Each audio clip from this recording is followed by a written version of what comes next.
একটা সার্কাজম হিসেবে ব্যবহার করছি, ব্যঙ্গাত্মক অর্থে ব্যবহার করছি যে আমাদেরকে রাজাকার কেন বলা হলো। পুরো স্লোগানটা কি?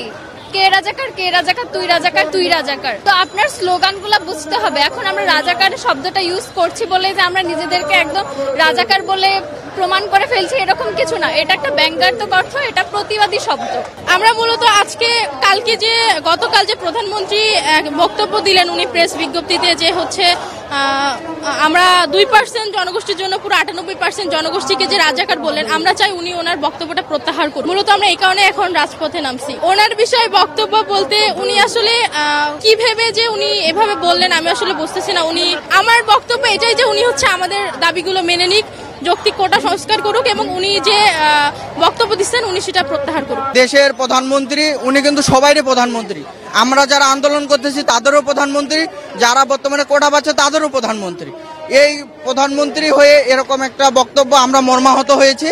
তার বক্তব্যের প্রেক্ষিতে আজকে আমাদের আন্দোলন। আজকে আমাদের তো মেইন দাবি একটাই, কোটা নিরসন, বৈষম্য দূর করা। আর এখন আসলে আমাদের মাননীয় প্রধানমন্ত্রীর কথায় আমরা আসলে অস্তিত্বের সংকটে পড়ে গিয়েছি।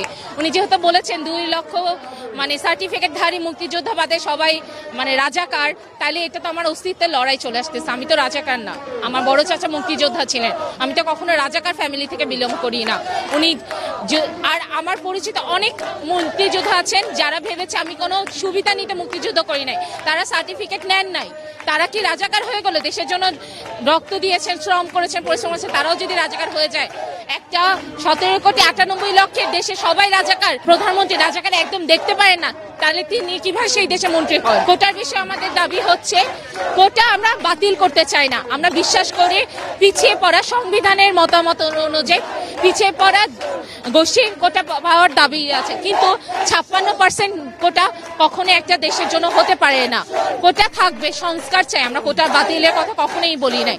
আমরা চাই থাকবে কোটা, কিন্তু পরিমাণ নড়ে, এটা একটা ন্যায্য সংখ্যার পরিমাণ থাকবে।